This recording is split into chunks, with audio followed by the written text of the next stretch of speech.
Learning how to be movie stars. All right, that's a coffee. It's a coffee club. Hey, coffee. Okay. It sounds like we're going to be leading with leads. Oh, man. The bane of our existence. The bane. So I know we've kind of beat it with a dead horse. And You beat it with a dead horse? I don't know. I don't even know what I'm saying anymore. What kind of world do you live in, Mr. Jason? A weird one. Yeah. But let's talk about leads. Mm-hmm. These things suck. Yeah, they're frustrating. They can be. So let's talk about let's talk about the 4 major parts, different types of leads. Gosh, Yeah. I'm off my game. 4 major types of leads You need a monster. and how to handle them. Mm-hmm. Okay. 4 major everybody says, what kind of leads are good, right? Mm-hmm. Leads just pretty much fall into 4 categories. One is you have your age leads, usually the worst. No. One before that. Oh, that's right. Public data leads. Yeah. So you're talking about, like, I don't even want to bring up companies, but those companies that you sign up for. It rhymes with small smex baits. Yes, something like that. And Bale's Peony. Does it rhyme with those? I would think, yeah. Okay. Yep. But yeah, those public data companies. And here's the problem with them. Let's just be honest, is that the only thing that you really, You're getting quantity, not quality. yeah, and you're basically, what we're really looking for here is contact rate. Yeah. And some sort of direction on how to handle the conversation. So with those, you don't know where they got the information from. They definitely didn't fill out anything recently. And the contact rate is generally absolutely horrible. Under 1%. So And basically, it's a lot of crappy data. so then you end up spinning your wheels. I don't care how cheap of labor you have on the front end trying to find those that pick up the phone. They almost never pan out. Yeah. It's the cheaper it is, the lower that contact rate is going to be. And at a certain point, you get to where you have too many numbers that aren't performing, and you aren't ever going to have enough time to make the dials that you need to get performance out of that data. Right. And so what we're looking at here is we're looking at cost per sale. Mm-hmm. And everybody's worried about how much does a lead cost. It only matters what it costs after you know how it will perform. Right. Because I will buy a $30, $40, $50 lead all day if they're closing all of them. Yeah. Or if they're closing 1 out of 2 and I got $30 leads, I will buy those until the cows come home, Mr. Craig. Right. And the better quality is actually higher contact, Yes.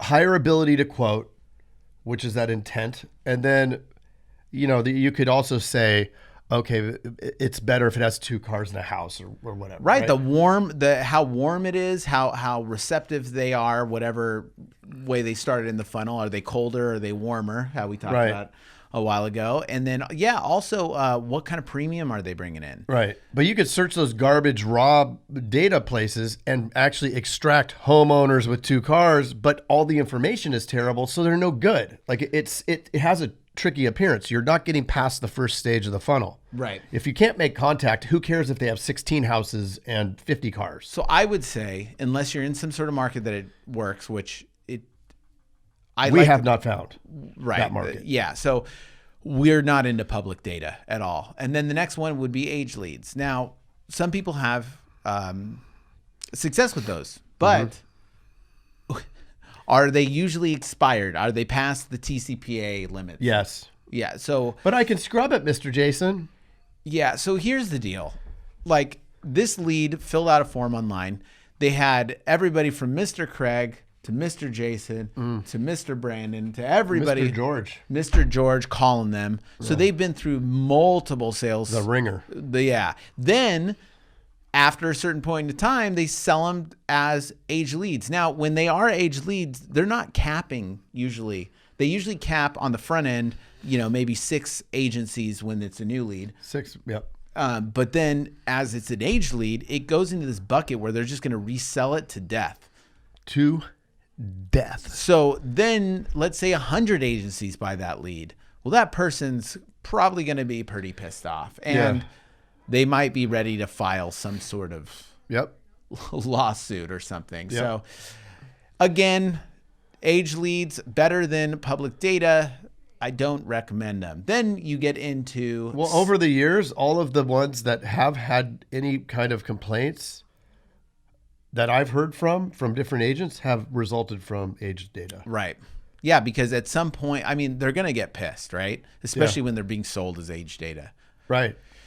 And then past that is some sort of newly opted in lead. There's everything from a lead that opted in for a gift card, and it's called co-op, where it's they've opted in for maybe a gift card, but like they're going to get people calling them to fix their house and credit repair. Yeah, so they'll kind of share that data with a few different people. Those people, it's better. I mean, they're opted in. They agreed to having somebody call them. They're less expensive. They're less expensive. And but is the cost per sale better? That's what you got to figure out. That's why you have to put it through your telefunnel, be consistent like we talked about before, be real consistent so that you can see the variables. You can compare the contact rates. You can compare the sales cycle. Does it take 2 weeks to close these or longer, huh? Longer. That's the problem. So like if I look at my 6-month dater, right, those type of leads actually have a lower cost per sale, right? They're like $50 to $70 for a cost per sale. The problem is that meant it was, if it's $70 and they're $1, that means it was 70 leads quoted to result in a sale, right? Right. And how many dialed? Right. So it's good to have them in the. I think it's good to have them in the mix. It's hard to lead with those. Some people can. Some people can. Yeah, I think it's tough because, especially if you're starting with them, because if it's a 6-month sales cycle or 4-month sales cycle or whatever it is, you're filling that pipeline up with having to make too many dials on it, right? So many dials on these leads that it's going to take a while. And most people then eject from doing something like this because they're not seeing immediate results, which takes us into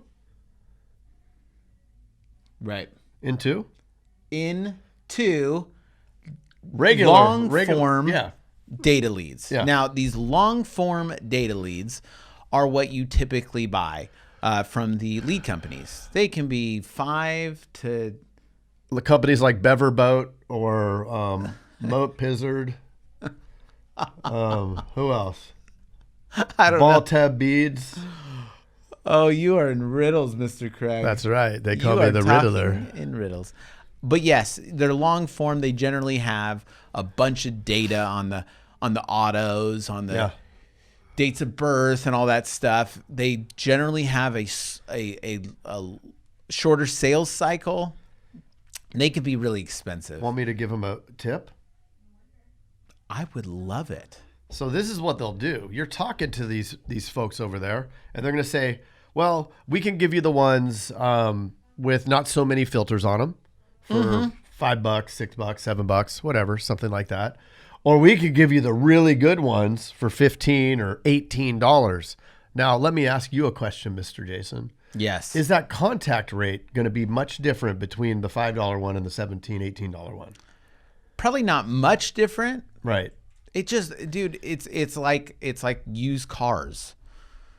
You just got to run it at that point and see if it works. But yeah, filters are. It is just like used cars in that way. Yeah. But you're right. There's no way that an $18 lead with all those filters is even going to come close to a cost per sale of a $6 or $7 lead without the filters. Those filters aren't going to net you 2 times the result. Right. You may 3 times. You may close more of them when you quote them and get a hold of them, but you still have the problem of contact. Right. So, yes, in the front end, if it's a 15% contact rate the first day, that means if you bought 150 of them, then you got 10 10 of them answered the phone. Right. You got to quote one of those. Yep. Maybe 2 or 3, right? Let's just be generous. Yeah. But if they cost $20 or $18, we'll do 20, then it cost you for 150, $3,000 for those leads. Now, if you bought 150 of the $5 ones, you're going to have the same contact. Right. So you're going to have more swings at the bat. Maybe that not all of them are awesome. Maybe they don't meet your carrier's qualifications, but you still had more chances, which means there's a greater likelihood of getting a result, which is that sale. Yep. Which is going to drive down your cost per sale. And that's it. That is internet leads debunked. And then we could throw the 5th in there just for fun, which Okay. is the live transfer.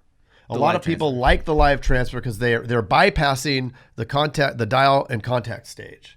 But at what cost, right?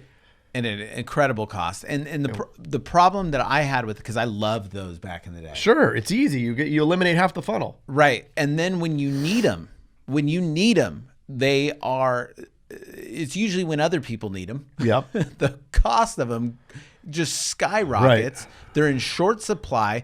They're unscalable. Yeah. And when they really have you by the cojones, those Yeah. lead companies, Yeah. at those times that you need them. So to me, back in the day, we found out that, basically the lead companies, they sell the agencies these leads, and then they also call on them. And if they get them, they're going to transfer that lead to another agency. And that is what they call a live transfer.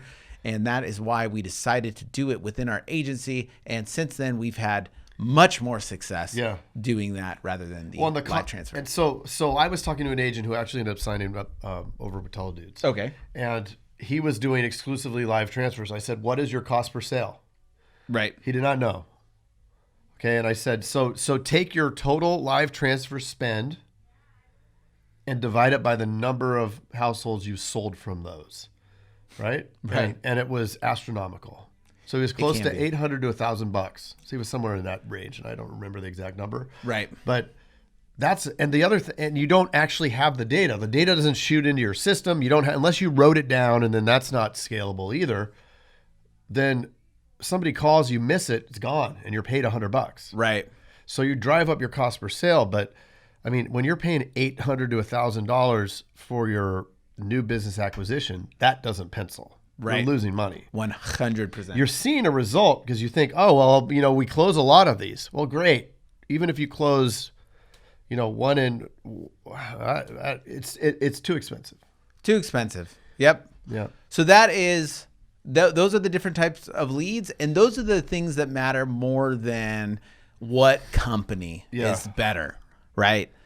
We see it all the time on the Book of the Faces. Yeah. It's like, what? Oh, does anybody have Bever Boat? And then everybody will say, run the other direction. No, they're terrible. This, that, all these issues, right? And it's like, well, what are you actually using as your analytics or metrics to determine whether or not this is a good company? We couldn't get a hold of anybody. Well, okay, how many were you buying? 5 a day. Right. Well, you're not going to get a hold of anybody if you're buying 5 leads a day. You got to buy 100 leads a day, and you're going to get 15.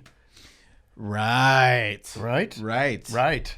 So that is how we kind of approach leads. Yeah. And I hope that brought some clarity to insurance internet leads for you. I hope so, too. And I'm going to say, this is how we do it. Coffee talk.